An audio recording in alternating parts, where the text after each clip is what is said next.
Man tajā brīdī bija grūts periods, jo man ļoti labi pazīstams cilvēks arī nositās ar savu dēliņa mašīnu. Man pēc nedēļas arī tēvs aizgāja ar vēzi. Un man draudzene ieteica, brauksim uz Angliju strādāt. Un mēs savācām caur aģentūru un braucām uz Angliju strādāt. Nopelnīt, kā visi jaunieši darīja tajā brīdī. Un es atstāju savai mātei savu 3-gadīgu meitiņu. Domāju un sūtīju naudiņu, gan dāvanas, to, ko es varēju, to es viņai sūtīju, kamēr es iekārtojos Anglijā. Dzīvoja vīrieti, mēs vēl nebija neprecējušies, nesarakstījušies, un man piedzima otrā meitiņa. Un līdz tam gadījumam, kad mums mājā notika nelaimes gadījums, kad tēvs spēlējās lielā istabā ar bērniņu, es redzēju, kā viņš spēlējās, man tur mantiņas bija, un es gāju kā māte gatavot ēst bērnam, gan vīram, gan sev, un līdz ar to notika tas nelaimes gadījums, kad tēvam izkrita bērniņš no rokām, jā, jo tas mums bija pirmais tā kā bērniņš, un zin kā, kad tēvs ir pirmais bērns, un viņš nezina, kas notic, viņš pats ir satraucies, un mums ir vēl tas, kad ieiet, es esmu uztraukusies, viņš uztraucies, tajā brīdī mēs nevaram neko saprast, un tad es paņēmu, nomierināju bērniņu, un tad viņš aizmiga, un nekas tāds, es neievēroju, ka kaut kas slikts būtu tam bērniņam. Nekas nebija slikts, viņš paēda un gulēja. Es pēc tam neko nedomādam, ka kaut... Cik vecs bija bērns? Bērns bija 4 mēneši. Un es nedomāju, ka kaut kas slikts, kaut kas ļauns tam bērniņam, ka būtu jāved uz slimnīcu, vai pie ģimenes ārsta, jā. Un līdz ar to es mierīgā garā sekoju bērnam, kas un kā, nekāda ziluma tāda nebija, tikai mazas silas svītriņas uz seju. Bet man bija jāiet uz eksāmenu, un man eksāmens 2. stāvā, bet bērniņa ieliek 1. stāvā, kur visi bērniņi. Un tajā dienā notika visbriesmīgākais, ko es nebiju gaidījusi savā dzīvē. Ka iejauksies sociāli darbinieki, ka paņems man bērniņu, aizvedīs uz slimnīcu, iemiedzinās, iztaisīs ekspertīzi, tā kā mēs būtu kaut ko ļaunu darījuši. Bet ekspertīzi pilnīgi neko neatrada, ne iekšēji, ne ārēji. Un viņi nolēma to bērniņu iedot pagaidu ģimenei, kamēr es tiesājos. Tā ir tāda jauno māmiņu klubu iestāde, tāda bija tajā brīdī, lai māmiņas palīdzētu māmiņai ar pirmo bērniņu, kā pareizi krūts zīdižēšana, kā pareizi higiēna, un 1. stāvā atkal ir medmāsiņa, kas tev paskaidros, ar kuriem līdzekļiem, ko tīri, kā tīri, jā. Tur ir lejā gan bērnu, līdz 3 gadiem ir pirmā palīdzība ārsti, jā, tad ir bērndārs. 2. stāvā ir visādi, tad ir, ko tu gribi mācīties, jā, tad, kad tu gribi mācīties angļu valodu, tad tur ir kurs angļu valodā 1. līmenī, ja tu gribi mācīties, kā pareizi īdināt vai pareizi aprīkoties ar bērnu, tad tur ir visādi nozīmējumi. Palīdz, ja grib ar bērnu iesaistīties tādas māmiņas grupas, ka lai bērniem rastas draugi, lai bērni nebaidīties, ka sāk iet bērndārzā, tā tur sākums. Tas ir bezmaksas? Jā, bezmaksas māmiņām viss. Un tālāk mums notikās tas, tad bērniņi ielika audžu ģimenē, jā, un es turpināju iet uz tiesām, uz sanāksmēm, uz sapulcēm.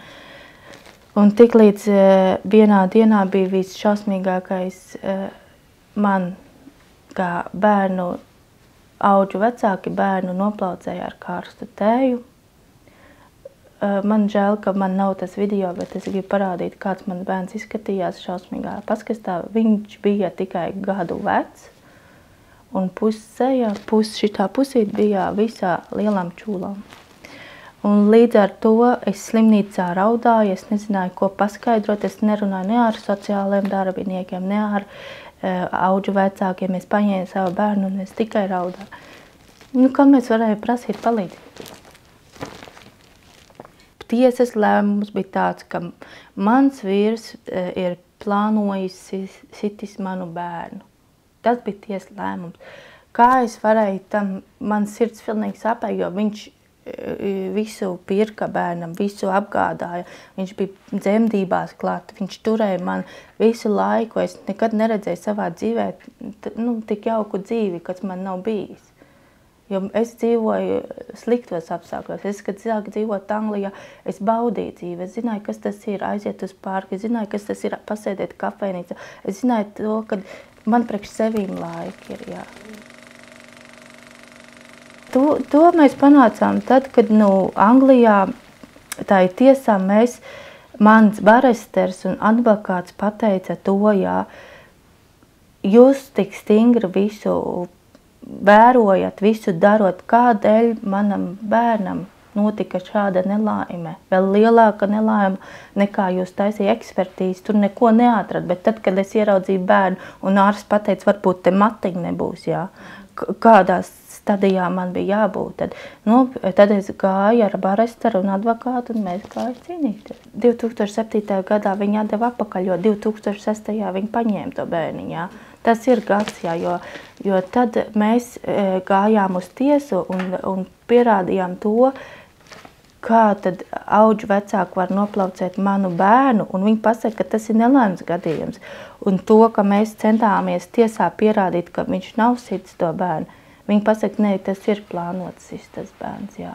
Viņi manam vīram pat tiesā iedeva lelli, jā, tādu vecuma lelli, jā, un lika parādīt visai zālē, kas notika ar to bērnu. Un neviens neticēja, neviens. Jā, un atguvām bērniņus, un sāka, es vēl padzīvoju refrūģā, man neviens neko nedeva, neviens nepalīdzēja, un tad es aizgāju pie savas draudzenes tuvāk centrā es dzīvoju, jo man pie mājām netālu bērndārs un darbs. Un mēs sāka sakontaktēties ar bērnu tēvu, mēs vairāk un vairāk, un viņš piedāvāja, nāca dzīvo manā mājā atpakaļ, un viss būs labi. Mēs aizgāju dzīvot ar bērnu, bērnam bija sava istabiņa, savs stūrīts, jā, pilnībā. Mums sava istaba augšā un lejā liela istaba. Un līdz ar to mums pēc tā brīda visu laiku mums nāca sociālai darbinieki. Līdz ar to es noslēpu Anglijā, kad es apprecējos ar vīru un pieņēmu viņu ticību, jo tāpēc, kad man nebija iespēja, jo Anglijas sociāli darbinieki teica, mēs piešķirsim dzīvokli, mēs piešķirsim pabalstus, mēs palīdzēsim jums. Man neviens nepalīdzēja, jo es dzīvoju sieviešu refrūģā, vienā lielā istabā, jā, ar savu bērnu.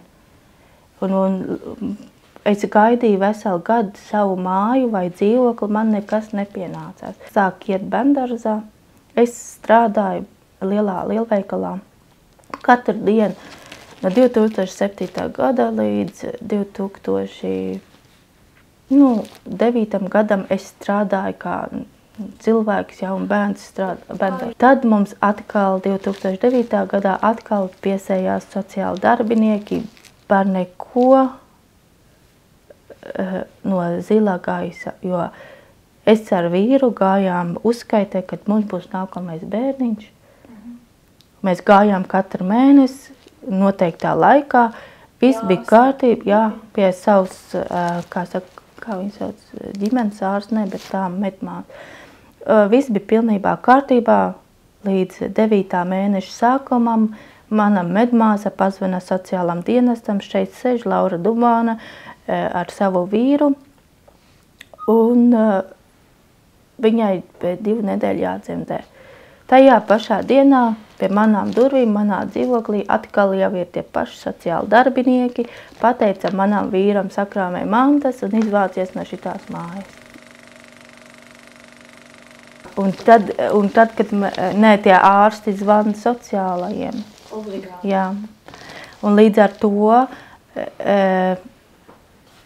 vīrs aizbrauca pie drauga dzīvot, un es paliku mājā ar 7-gadīgo meitiņu. Un katru nakti man bija jābaidās, kur es atstāšu savu 7-gadīgo meitiņu, jo man tagad aizvedīs ar ātru palīdzību. Jo viņi pateica tā, ja tev sākās dzemdības sāpes, pirmais zvanīja sociālam dienestam, nevis ātrai palīdzībai. Un nevis vīram. Nevis vīram. Un paldies Dievam, ka tas sāpes sākās no rīta puses, un pēc tam jau 12. Es paseicu, kaimiņos dzīvoja latviešu meitene, arī draudzene, viņa pieskatīja manu meitiņu, un es braucu uz pārbaudēm, kad bērniņam jādzimst. Un ārsti vairs man nelaid mājā, jo tāpēc, ka man bija laiks dzemdēt jau pēdējā diena, pēdējais laiks. Un es visu laiku sazvanījos ar savu draudzeni, lai viņi pieskatu manu meitiņu. Kamēr es cik vien ātri, es biju tikai 2 dienas slimnīcā, ar saviem bezspēkiem es braucu fiks mājā, es nedomāju, vai es varēšu to izdarīt vai nē, es tikai braucu mājā, nevis sev dot laiku attiet no dzemdībām, bet es skrēju jau mājā. Un es jau, ka biju mājā, man ir 2 bērni, un es vēl nav atgājusi no dzemdībām, jā, un tā es vilkus. Nē, vīram bija noteikti kontaktu laiki, katru dienu 2 stundas. No rīta atbrauc pie manām durvīm sociālais darbinieks, sagaida vīru un ap 2 nāk iekšā mājā. Un tad viņš ar meitām, cik viņš kontaktējās tur ar mazo meitu. Tas tā arī bija pirms tā otrā meita piedzima? Nē. Pirms tam, tad, kad jums to bērniņu atgrieza, ja, tad jūs dzīvojāt visi 3 kopā? Jā, visu laiku normāli. Tad atkal viņi paziņoja, ka viņiem ir jāizvāc, ja, no tās mammas. Jā. Viņš aizbrauca? Viņš aizbrauca, bet tajā pašā laikā sociāli darbinieki sastādīja viņam, cik reizes viņš var tikties ar pirmo meitu, Gulanu, pirmo meitu, jā.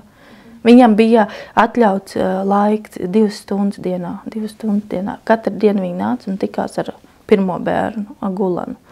Sociālā darbinieka klātbūtnē. Jā, supervisors, jā, viņš sēdēja. Viņš sēž pierakstīs, kā, ko dara un kas un kā, visu laiku. Ja šitā tu sēdēs, viņi sēdēs un viņi pateica, ka viņš apdraud maniem bērniem. Viņš apdraud, viņš bīstams maniem bērniem. Un tanī dienā vispār bija vislielākais šoka gadījums, jā, kad notika vislielākais, kad mans vīrs sēdēja ar bērniem, mazākā meitiņa gulēja 2. stāvā un viņš spēlējās ar Gulanu, bet es paprasīju darbiniekiem, vai es varu iziet ārā uz veikalu un nomaksāt rēķins, jā, un sociāli darbinieks piekrita iet ārā, jā. Un, jo tas kontakts ir tēvam, kā tēvs ar bērniem, tur visi spēlējās, visi notiek, jā. Un tad sociāli darbinieks uzrakstīja vislabāko reportu. Tajā dienā, kad mēs atgriezās atpakaļ mājā, jā, beidzās kontaktlaiks, vīrs pateica tā, līdz rītam sociāli darbinieki atvadījās un izgāja, neko nepaskaidrojot. Man pienāk zvans, kad man jāierodās sapulcē rītā, un vīram jāierodās sapulcē. Mēs ierodamies sociālā ofisā, es esmu tulks, vīrs tulks un sociālais darbinieks. Tagad atver savu mapīti un tagad sāk stāstīt, ka kamēr es esmu bijusi 2. stāvā, tikmēr vīrs seksuāli spēlējās ar manu meitu. Sociāli klātbūtnē. Tā kā jūs te sēžat, mans vīrs tur spēlējās ar bērnu. Tas ir nopietni vai kā tas ir, vai tā atkal ir iemēta. Mēs uzskatām, ka tā ir tīrs iegans mūsu dzīvē, lai atņemtu atkal bērnu. Tāpēc, ka Gulana spēlējās šeit, jā, un lēkāja, šitā lēkā, kā bērns lēkā, jā, šeit, jā. Jā, un sociāli klātbūtnē, jā. Sociāli klātbūtnē, bet vīrs pieteica uzreiz tiesu. Viņš pieteica tiesu, jo tā ir cilvēka tiesība aizskaršana. Jā, viņš gāja pie sava advokāta un taisīja tiesu, un līdz ar to mēs gājām vēl uz 3-4 tiesām par taisnību, jā, bet sociāli darbinieki pierādīja savējo, jo Anglijā ir ļoti grūti, jā, ka tu esi tiesā, jā, pirmā vietā ir tikai sociāla darbinieks. Jo man bija spēcīgs baresters, advokāts, kad tiesnes aizskāra cilvēku tiesības, ka mums bija jāpieprasa nomainīt tiesnesi, ka viņš aizskar cilvēku tiesības, jo viņš uzklaus tikai sociālo darbinieku. Un līdz ar to pirmais, kas ir Anglijā, tēvi ir miskastē, mātes ir miskastē, pirmais ir bērns. Tātad bērni visi dzīvo bez mātēm. Viņus visus iestelē audu ģimenēs. Sociāli mājas ir pilnas, un cik ir bērni atdoti, cik valstīm, Man darbā Angļu paši sieviete, man Dona strādā ar manīm, viņai ir 5 bērni. Visi 5 bērni ir atdoti, izņemt ārā. Tikai viņas māte varēja paņemt pie sevīm. Un tagad viņi dzīvo kā viena ģimene. Jo tāpēc viņi atdeva savai mātei, un māte palīdzēja, un līdz ar to viņi atguva ģimenes lokā. Viņi dzīvo visi vienā mājā, un viņi gāja. Angliete, Dona, un viņas māte arī cīnījās. Viņai 5 bērni, un vecākais bērns ir 9 gadi. Un viņi ielika auģi ģimenē, Jo tāpēc, jo tad mēs 2007. gadā ar vīru apprecējāmies, un es pieņēmu islāma ticību, un es sāku būt musulmanisms. Un man bija hidžabi, es ar hidžabu strādāju, un man nebija nekāda iebilduma ne no darba puses, ne no menedžera puses, jo mums bija ļoti laba saistība ar Es tikai strādāju starp tīriem angļiem, kur man palīdzēja aizstāvēt un rakstīja raksturojums uz tiesu, un direktors man atbalstīja un turēja man visu laiku pie rokas. Nē, tā nevar būt, tev bērni jāatgulstī, mēs tev palīdzēsim. Un es gāju katru dienu uz darbu, bet es nezinu, kāpēc man pēdējā tiesa, kad man jautāja, sociāla darbinieks advokāts pienāca manam advokātam un jautāja, ja mēs tev atdosim bērnus, vai tu vēl nesāsi hidžabu. Tas nozīmē, kā man uz to ir jāskatās. Es reliģiju nepieņēmu vīra dēļ. Es reliģiju tad pieņēmu to, kad es apzinos, ka es varu būt tāds cilvēks tīrs, kad es nevaru būt. Es skatījos savus bērnus, es pieskatīju mājas, pieskatīju visu, es palīdzēju cilvēkiem. Bet kas iznāk, kad es vairāk palīdzu, man nekas man vēl sliktāks nāk atpakaļ. Manas meitas atdeva pa priekšu audžu ģimenē, bet tad mēs runājām ar sociāliem darbiniekiem un es uzrakstīju iesniegumu, vai nevar dot pirmais maniem ģimenes locekļiem, kur dzīvo Anglijā, tas ir brālis.